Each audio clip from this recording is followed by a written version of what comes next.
আবার যারা জেনারেল পড়তেছে এরা কোরআন পারে না, তখন আমরা কি বলি যে দেখো সব পারে কিন্তু কোরআন শরীফ পড়তে পারে না, সব পারে নিজের বাপের জানাজা পড়তে পারে না। আপনার জন্য লজ্জা না এটা? আপনি যখন আমাকে বলে তুমি সব পারো, বাংলা অঙ্ক ইংরেজি কিছুই পারো না, তখন আমার লজ্জা লাগে। আমি যখন আপনাকে বললাম যে আপনি তো কোরআন পারেন না, আপনি আপনার বাবার জানাজার দোয়া পারেন না, তখন আপনার কাছে লজ্জা লাগে। তাহলে ঘুরে ফিরে কি দাঁড়াইলো যে আমরা জেনারেলকে একটা সাইড করেছি আর কোরআনকে আরেকটা সাইড করেছি। আমাদের কোরআন এবং জেনারেল একসাথে থাকবে, তবে মূল শিক্ষা হবে কোরআনের শিক্ষা, দ্বীনের দাওয়াত দেওয়ার জন্য, দুনিয়াতে অল্প কিছুদিন বেঁচে থাকার জন্য। ফালিয়াতাফাদ্দাল মাশকুরা ওয়াল মা'জুরা। ফালআন ইউফাদ্দালু আলাইকুম ওয়া ইয়াতাকাল্লামু আলাইকুম শেখ হাফিজ মাওলানা জুবাইর আহমদ তাশরিফ। ফালিয়াতাফাদ্দাল মাশকুরা। আসসালামু আলাইকুম ওয়া রাহমাতুল্লাহি ওয়া বারাকাতুহু। আলহামদুলিল্লাহি ওয়া কাফা ওয়া সালামুন আলা ইবাদিহিল্লাযীনা ইসতাফা। أما بعد فأعوذ بالله من الشيطان الرجيم. بسم الله الرحمن الرحيم. ربنا آتنا في الدنيا حسنة وفي الآخرة حسنة وقنا عذاب النار. صدق الله العظيم. وقال النبي صلى الله عليه وسلم خيركم من تعلم القرآن وعلمه. وقال النبي صلى الله عليه وسلم طلب العلم فريضة على كل مسلم. وكما قال النبي عليه الصلاة والسلام.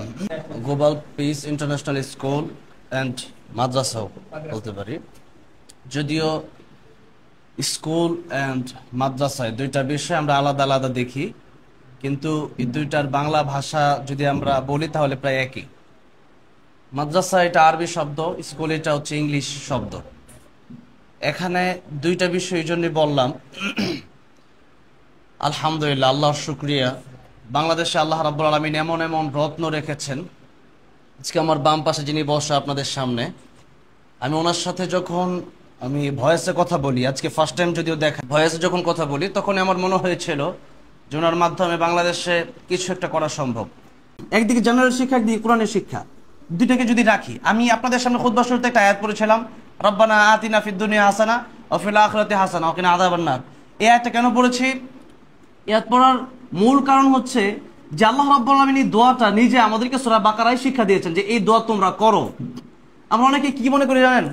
অনেকে মনে করি যে মনে হয় জুব্বা পরলাম আর একটু কাপড়টা একটু ময়লা, টুপিটা একটু ময়লা, আমি মনে হয় অনেক বড় ওলি হয়ে গেলাম। বিশেষ এরকম না, বরঞ্চ এমন যে যত স্মার্ট হবে সে রাসূলুল্লাহ সাল্লাল্লাহু আলাইহি ওয়াসাল্লামকে তত ফলো করবে। আর আমরা অনেকে এমনটা মনে করি যে একজন রিক্সা চালক সে মনে হয় সবচেয়ে বড় আল্লাহর ওলি, একজন গরিব মানুষ এমন হয় একবার জান্নাতে চলেই গেছে, আর আমি ধনী হয়েছি জান্নাতের গান পাবো না। এটা একেবারেই মানে অবাস্তব কথা। রাসূলুল্লাহ সাল্লাল্লাহু আলাইহি ওয়াসাল্লাম বিজনেস করেছেন এবং রাসূলুল্লাহ সাল্লাল্লাহু আলাইহি ওয়াসাল্লাম ছিলেন অনেক ধনী। আম্মা জান খাদিজাতুল কুবরা রাদিয়াল্লাহু আনহাকে বিয়ের পর তিনি সব সম্পত্তি রাসূলুল্লাহ সাল্লাল্লাহু আলাইহি ওয়াসাল্লামকে দিয়ে দিয়েছেন এবং ওই সময় সবচেয়ে বড় বড় ধনীদের ভিতরে, সবচেয়ে বড় বড় বিজনেসম্যানদের ভিতরে ছিলেন আম্মা জান খাদিজাতুল কুবরা রাদিয়াল্লাহু আনহা একজন। তিনি সম্পদগুলো রাসূলুল্লাহ সাল্লাল্লাহু আলাইহি ওয়াসাল্লামকে দেওয়ার পর রাসূলুল্লাহ সাল্লাল্লাহু আলাইহি ওয়াসাল্লাম ধনী হয়ে গেলেন। এরপর তিনি দান করেছেন। উসমান রাদিয়াল্লাহু আনহু ব্যবসায়ী ছিলেন, আবু বকর রাদিয়াল্লাহু আনহু ব্যবসায়ী ছিলেন, বড় বড় সাহাবীরা ব্যবসায়ী ছিলেন এবং তারা ধনীও ছিলেন। তাহলে ধনী হলেই যে আমরা মনে করি যে ধনী মানুষ ও মনে হয় এরকম সুবিধা লোক, আর একজন রিক্সা চালক মনে হয় ওই মনে হয় ভালো, একজন ভিক্ষুক সে মনে আল্লাহর ওলি হয়ে গেছে। কয়েকজন রিক্সা চালক মসজিদে গিয়ে নামাজ পড়ে দেখেন, কয়েকজন ভিক্ষুক মসজিদে গিয়ে নামাজ পড়ে দেখেন। অনেক ভিক্ষুক দেখবেন জুমার দিন সাহায্য চাচ্ছে মানুষের কাছ থেকে মসজিদের সামনে, কিন্তু এই সাহায্য চাওয়ার পরে নামাজ কিন্তু পড়তেছে না। আপনি নামাজ পড়ার আগেও দেখবেন সে যেখানে বসেছিল, আপনি নামাজের পরেও দেখবেন সে সেখানেই বসা। তার মানে কি সে আল্লাহর ওলি হয়ে গেছে? সে নামাজি হয়ে গেছে? সে কোরআন পড়নেওয়ালা হয়ে গেছে? অনেক ভিক্ষুক, অনেক রিকশাওয়ালা কোরআন পারে না, তাহলে তার ভিতরে আসলো কি? এই জন্য আমি যেটা বলতে চাচ্ছি, আল্লাহ রাব্বুল আলামিন আমাদেরকে শিখিয়েছেন তোমাদের দুনিয়ার কল্যাণ দরকার, আখিরাতের কল্যাণ দরকার। বলা হয়েছে যে দারিদ্রতা মানুষকে কুফরির দিকে ঠেলে দেয়। উত্তরবঙ্গের অনেক ঘটনা এমন আছে যে কাদিয়ানি সম্প্রদায়, খ্রিস্টান সম্প্রদায়, তারা কিছু কিছু টাকা দিয়ে 2 লাখ, 1 লাখ, 1.5 লাখ, 3 লাখ, 5 লাখ টাকা দিয়ে ইমান কিনে নিচ্ছে। অথচ ইমান এমন এক দামি সম্পদ যেটা দিয়ে এই দুনিয়ার চেয়ে 10 গুণ বড় জান্নাত। তো দুনিয়া তো আছে, দুনিয়ার চেয়ে আরো 10 গুণ বড় জান্নাত আল্লাহ রাব্বুল মানুষকে দিবেন। সেই ইমান আমরা বিক্রি করে দিচ্ছি কয় টাকায়? 2 লাখ টাকা, 3 লাখ টাকা। কেন?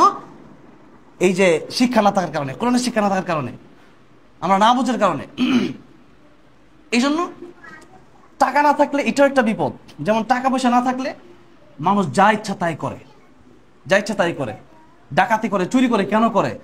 ভালো যদি দেশ যদি সচল থাকে, দেশ যদি চাকরি থাকে, দেশে যদি ভালো অবস্থা থাকে সব মানুষের, তখন কিন্তু চুরি ডাকাতি বেশি হয় না। চুরি ডাকাতি কখন হয়? এই যে সরকার পতন হওয়ার পরেই চুরি ডাকাতির অবস্থায়, যে আপনাদের এই মোহাম্মদপুর, এই শ্যামলী, এই বসির অবস্থা খারাপ হয়ে গেছিল। আমি একদিন এখানে আসছিলাম এই শ্যামলীতে একটা প্রোগ্রামে, আসার পরে রাস্তা দিয়ে বের হচ্ছি আর দেখতেছি শুধু শুধু বারবার সিগন্যাল দিচ্ছে পুলিশ। কেন? যে এদিকে ডাকাতি হয়। এত পরিমাণ ডাকাত চুর কেন বেড়েছে? অনেক লোক ছিল আগে, ব্যবসা ভালো ছিল, আওয়ামী লীগের লোক ছিল, ব্যবসা ভালো ছিল, আগে অবস্থান ভালো ছিল, আগে চাকরি ছিল। তো এই সবগুলো দেখা গেছে যখন শেষ হয়ে গেছে, চুরি ডাকাতি শুরু হয়ে গেছে। তার মানে টাকা পয়সা না থাকলে মানুষ কুফুরির দিকে চলে যায়, গুনার দিকে চলে যায়, আল্লাহর আইন লঙ্ঘন করে। তখন এই জন্য টাকা পয়সা দরকার আছে। এই যে জ্ঞান, আমাদের মুসলিমদের ভিতরে বিজ্ঞান, ডক্টর, ইঞ্জিনিয়ার অবশ্যই দরকার আছে। ওনার দিকে যদি তাকান আপনারা দেখতে পারবেন, হ্যাঁ অবশ্যই ওনার ভিতরেই সেটা আছে, আলহামদুলিল্লাহ। উনি একদিকে ইংলিশে অনেক দূরে এগিয়ে যেতে পারে, আবার যদি বলেন কোরআনের দিক থেকে অ্যারাবিক, সেই লাইনে উনি অনেক এগিয়ে যেতে পারেন, আলহামদুলিল্লাহ। ওনাদের মাধ্যমে বাংলাদেশে এরকম যদি একটা শিক্ষা, আমি যদি বলি আমার ওদের ভবিষ্যৎ প্ল্যান কি, আমি এটাই বলবো যে স্কুল অ্যান্ড মাদ্রাসা, অর্থাৎ দুইটাই থাকবে, জেনারেলও থাকবে আবার কোরআনের শিক্ষাও থাকবে। আমরা কি করেছি? আমরা জেনারেলকে একটা সাইড বানাইছি আর কোরআনকে আমরা আরেকটা সাইডে রেখেছি। তার মানে কোরআন হচ্ছে ভিন্ন সাইড। তাতে করে কি হয়? বড় বড় বিশ্ববিদ্যালয় থেকে বড় বড় ডক্টর, ইঞ্জিনিয়ার বের হচ্ছে, কিন্তু কোরআন পারে না। আস্তাগফিরুল্লাহ, নাউযুবিল্লাহ। যদি এইভাবে যদি কবরে যায়, আপনি একটু চিন্তা করেন, এভাবে যদি কবরে যায় তখন অবস্থা কি হবে? নামাজের জন্য কোরআন পড়া শর্ত, কোরআন সহি শুদ্ধ করে তেলাওয়াত করা শর্ত। আজকে আমরা নামাজ পড়তেছি, কোরআন পড়তেছি, আমরা কোরআন শুদ্ধ হচ্ছে না, নামাজ হচ্ছে না। কিন্তু নামাজ ভঙ্গের কারণ প্রথমটাই হচ্ছে কোরআন শুদ্ধ পড়া। এখন আসেন তেলাওয়াত শুদ্ধ, নামাজও শুদ্ধ। এখন নামাজ যদি শুদ্ধ হয় ঠিক আছে, এটা একটা বিষয়। একটা বিষয় হচ্ছে খুশুর সাথে নামাজ পড়া, যেই নামাজ আল্লাহকে পাওয়া যায়, যেই নামাজ কবুল হয়, যেই নামাজে জান্নাতে যাওয়া যায়, যেই নামাজ পড়ে জাহান্নাম থেকে বাঁচা যায়, যেই সিজদায় আল্লাহকে খুশি করা যায়, সেই সিজদা যদি দিতে হয় তাহলে আমি বলবো এই যে গ্লোবাল পিস ইন্টারন্যাশনাল স্কুল, এখানে যে শিক্ষাটা রাখা হয়েছে, আমাকে যখন আজরে সাহেব বললেন যে আমরা কোরআনের সাথে সাথে কোরআন হিফজ করবে, পাশাপাশি কোরআনের অর্থটাও সে জেনে নেবে, আমার কাছে বড় ভালো লাগলো এটা। এই পর্যন্ত বাংলাদেশে এমন কোনো শিক্ষা প্রতিষ্ঠান আছে কিনা আমার জানা নাই, বাকি এটাই ফার্স্ট টাইম আমি শুনলাম, আর থাকলে আল্লাহ মাওলা জানে। এখন কথা হচ্ছে যে এটা যদি হয় তাহলে লাভটা কি হবে? আমি কোরআনের হাফেজ, এরপরে দারুল হাদিস কমপ্লিট করেছি, ইফতা কমপ্লিট করেছি, বাকি কোরআনের হাফেজ যদি কেউ হয়, এরপরে যে আলেম না হয়, এরকম অনেক হাফেজ যারা আলেম হয় না, এরা গুমরাহ হওয়া খুব সহজ। কেন? আমার কাছে 1 বস্তা ডলার দেওয়া হলো, কি দেওয়া হলো? ডলার। অথবা আমার কাছে 1 বস্তা স্বর্ণ দেওয়া হলো, বলেন ডলার অথবা স্বর্ণ যেটাই দিক, এটা দাম আছে না? মানে ডলার অথবা স্বর্ণ যদি দেওয়া হয়, এটা যদি আমার কাছে দেওয়ার পরে আমাকে বলা হলো যে এটা তুমি যা ইচ্ছা করতে পারো, চাইলে তুমিও নিতে পারো, চাইলে মানুষকে দিতে পারো, চাইলে ডাস্টবিনে ফেলে দিতে পারো। আমি যদি না বুঝি যে আসলে এটা ডলার, অথবা আমি বুঝলাম ডলার, এটা ডলার, এটা স্বর্ণ, কিন্তু স্বর্ণের দাম আমি জানি না, অথবা ডলারের দাম আমি জানি না, তো তখন কি করব? তখন চিন্তা করবো যে এটা তো চিনি না, এটা বস্তা ফেলে দিই, ইউজ রেখে লাভ কি, বা এটা সাধারণ। কিন্তু যখন আমি বুঝতে পারবো যে আমাকে বলা হলো যে এটা তোমাকে একটা ব্যাগ দেওয়া হলো, এই ব্যাগের ভিতরে স্বর্ণ আছে বা ডলার আছে, এটা দিয়ে তুমি সারা জীবন তোমার লাইফ কেটে যাবে, এত ডলার এত স্বর্ণ আছে, তখন কি হবে? তখন আমি আলহামদুলিল্লাহ বলতে বলতে নামাজ পড়ে শুকরিয়া আদায় করে এটা দিয়ে আমি সারা জীবন দেখা গেছে একটা জমি কিনলাম, একটা বাড়ি করলাম, বা একটা প্রজেক্ট করলাম, বড় কিছু করতে পারবো। বাকি একটা শিক্ষা, সেটা হচ্ছে কোরআনের শিক্ষা। কোরআন শরীফ বুঝে পড়লেও সব, না বুঝে পড়লেও সব। কিন্তু কোরআন শরীফ যখন আপনি সহি শুদ্ধ করতে করেন, এটা হচ্ছে আপনার জন্য শিখা ফরজ। কিন্তু এটা যখন আপনি বুঝে পড়বেন, যখন কোরআন যখন আপনি বুঝে যাবেন, আপনি যখন নামাজের ভিতরে যখন আলহামদুলিল্লাহ রাব্বিল আলামিন, আপনার প্রভুকে এটা যখন চিনে গেলেন, তখন আপনার নামাজে খুশু আসলো। একটা হচ্ছে নামাজ হয়ে যাওয়া, আর একটা হচ্ছে নামাজের মাধ্যমে আল্লাহর একেবারে কাছাকাছি চলে যাওয়া, ওয়াসজুদ ওয়াকতারিব। এই জন্য নামাজের ভিতরে খুশু আসার জন্য নামাজে যেই পড়াগুলো আমরা পড়ি, যেমন সুবহান রাব্বিল আলা, সুবহান রাব্বিল আযীম পড়তেছি, অনেকে অর্থই জানে না, সূরা ফাতিহা পড়তেছে অর্থ জানে না, অনেকে তো তেলাওয়াত শুদ্ধই না, আবার অনেকে পড়তেছে অর্থ জানে না। তাহলে বলেন, একদিকে তো তেলাওয়াত শুদ্ধ না থাকলে নামাজে হচ্ছে না, আরেকদিকে তেলাওয়াত শুদ্ধ আছে কিন্তু অর্থ জানতেছে না, সে বুঝতেছে না কি পড়তেছে। ওই যে ডলার দিল, স্বর্ণ দিল, সে নাচের কারণে ডাস্টবিনে ফেলে দিছে। ঠিক তেমনি ভাবে না বুঝার কারণে নামাজে খুশু খুশু আসতেছে না, সে ভাবতেছে যা পড়তেছে পড়ে খালি কোনো রকম মুখস্থ নামাজ পড়তেছে। আমাদের বেশিরভাগ মানুষই মুখস্থ নামাজ পড়ে, প্রতিদিন এইভাবে পড়ি, 2 রাকাত কোনোভাবে পড়ে শেষ করতে পারলে হয়েছে। কিন্তু এক একটা সিজদা যখন চলে গেলাম, আল্লাহর কুদরতি কদমে সিজদা দিলাম, আল্লাহ রাব্বুল আলামিন আমাকে দেখতেছেন, আমি আল্লাহকে দেখতেছি। এই সিজদার মাধ্যমে আমি জান্নাতের দ্বারপ্রান্তে চলে যাচ্ছি। আমার জীবনের সবচেয়ে দামি সম্পত্তি হচ্ছে সিজদা, সেটা আমরা ভাবি না, অনুভব করি না। এই জন্য আমাদের খুশু খুশু না আসার কারণে আমাদের নামাজ আমাদেরকে ইন্নাস সালাতা তানহা আনিল ফাহশাই ওয়াল মুনকার, আমাদেরকে খারাপ কাজ থেকে বিরত রাখতে পারে না। সেজন্য আজকের এই প্রতিষ্ঠান, আজকে আপনারা অল্প কয়েকজন মানুষ এখানে আছেন, একটা প্রতিষ্ঠান এইভাবেই শুরু হয়।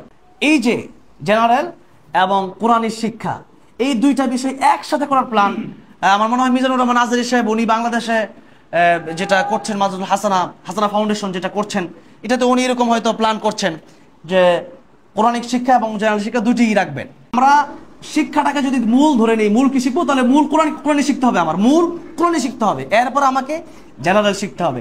এখন আমাদের সমাজে দেখা গেছে যে যারা মাদ্রাসায় পড়ে কেবলমাত্র কোরআন নিয়ে থাকে, বাংলা অঙ্ক ইংরেজি কিচ্ছু জানে না, তখন পশ্চিমার যারা লোকজন আছে তারা কি বলে, যারা মূর্খ, এরা কিছুই জানে না। আবার যারা জেনারেল পড়তেছে এরা কোরআন পারে না, তখন আমরা কি বলি যে দেখো সব পারে কিন্তু কোরআন শরীফ পড়তে পারে না, সব পারে নিজের বাপের জানাজা পড়তে পারে না। আপনার জন্য লজ্জা না এটা? আপনি যখন আমাকে বলে তুমি সব পারো, বাংলা অঙ্ক ইংরেজি কিছুই পারো না, তখন আমার লজ্জা লাগে। আমি যখন আপনাকে বললাম যে আপনি তো কোরআন পারেন না, আপনি আপনার বাবার জানাজার দোয়া পারেন না, তখন আপনার কাছে লজ্জা লাগে। তাহলে ঘুরে ফিরে কি দাঁড়াইলো, যে আমরা জেনারেলকে একটা সাইড করেছি আর কোরআনকে আরেকটা সাইড করেছি। আমাদের কোরআন এবং জেনারেল একসাথে থাকবে, তবে মূল শিক্ষা হবে কোরআনের শিক্ষা। দিনে দাওয়াত দেওয়ার জন্য, দুনিয়াতে অল্প কিছুদিন বেঁচে থাকার জন্য মনে রাখতে হবে কোরআন শিক্ষাই আমার আসল শিক্ষা। কারণ কোরআন শিক্ষা কেন আসল শিক্ষা? কোরআনের, এখন আমরা কোরআন শিখবো, এই কোরআনের শিক্ষা আমাকে জান্নাতে নিয়ে যাবে, আর জান্নাতে জীবন শুরু আছে শেষ নেই, আর দুনিয়ার শিক্ষার জীবনে শুরু আছে শেষও আছে। সুতরাং এই শিক্ষা হবে অল্প, কারণ দুনিয়া থেকে যেগুলো সময় চলে যাব, আর কোরআনের শিক্ষা হবে বেশি। আর কোরআনের শিক্ষা এমনভাবে হওয়া চাই যেভাবে কোরআন শিখলে পরে শুধু কোরআন পড়লে তো সব আছেই, এটা এমন একটা গ্রন্থ যেটা না বুঝে বললেও সব, বাকি এরপরও এখানে যে বিষয়টা রাখা হয়েছে যে কোরআন শরীফ যতটুকু পড়বে ততটুকু বুঝবে, যতটুকু পড়বে ততটুকু বুঝবে। একটা প্রতিষ্ঠান যদি টিকে যায়, বাংলাদেশ সুন্দর হবে ইনশাল্লাহ। আগামীর বাংলাদেশের ছেলেরা, আগামীর জেনারেশন, আগামীর এই আপনাদের সন্তান, আমাদের ছোট ভাইয়েরা একটা সুন্দর পর্যায়ে তারা পৌঁছে যাবে ইনশাল্লাহ। এবং আগামীর জেনারেশন তারা দিনের দাওয়াত দেওয়া তাদের জন্য সহজ হবে। একদিকে তাদের চাকরি বলেন, বিজনেস বলেন, তাদের বাহিরের কান্ট্রিতে তাদের চলাফেরা বলেন, সবই সহজ হবে, আবার আখিরাতের লাইনও সুন্দর হবে। এই জন্য আজকের এই স্কুল, আজকের এই মাদ্রাসা, আজকের এই শিক্ষা প্রতিষ্ঠান যেন আগামীর জেনারেশনদেরকে নিয়ে যেন খুব ভালো একটা উদ্যোগ নিতে পারে। আপনাদের সকলের সহযোগিতা প্রয়োজন। সহযোগিতা কি এখানে টাকা দিয়ে তার সহযোগিতার প্রয়োজন নাই, আপনারা সাপোর্ট করবেন, পরামর্শ দিবেন, এখানে আপনাদের সন্তানকে আপনারা দিবেন, এটাই হচ্ছে সহযোগিতা। অন্য যারা আছেন, আজকে অনেক প্রতিষ্ঠান বাংলাদেশে হয়েছে, লক্ষ লক্ষ প্রতিষ্ঠান, কিন্তু সব প্রতিষ্ঠান কিন্তু এরকম মানের প্রতিষ্ঠান না। একটা মাদ্রাসায় একটা প্রতিষ্ঠান, ওনার মতো একজন যোগ্য মানুষ পাওয়া প্রত্যেকটা প্রতিষ্ঠান কঠিন। অবশ্যই এখানে দেখতে হবে এই প্রতিষ্ঠান চালাচ্ছে কে, এই লোকটাকে চিনতে হবে। যদি যোগ্য মানুষ হয়, সুন্দর করে শারীরিক শাসন মুক্ত, মানসিক ভয় মুক্ত, জেনারেল কোরআনিক দুটি শিক্ষাই দেওয়া সম্ভব ইনশাল্লাহ। আপনার যোগ্য মানুষ পেয়েছেন, আমার ওনাকে দেখে, ওনাকে পেয়ে, ওনার সাথে আজকে সাক্ষাৎ হয়ে আপনাদের সাথে কথা বলে অনেক ভালো লাগলো। তাহলে এরকম একটা প্রতিষ্ঠান আমাদের দরকার।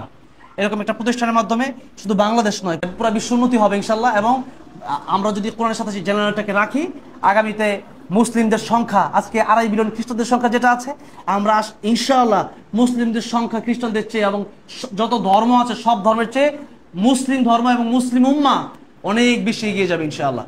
আল্লাহ রাব্বুল এই প্রতিষ্ঠানকে কবুল করেন। আমাদের উস্তাদ শেখ আজহারী সাহেবকে, হোসেন মোহাম্মদ আজহারী সাহেবকে আল্লাহ রাব্বুল দীর্ঘ নেক হায়াত দান করেন। এই প্রতিষ্ঠানকে আল্লাহ রাব্বুল আলামিন এই দেশের শ্রেষ্ঠ প্রতিষ্ঠান হিসেবে কবুল করেন। আল্লাহ রাব্বুল আলামিন সমস্ত হাজাত আল্লাহর গায়বী খাজানা থেকে ব্যবস্থা করে দেন, আমিন।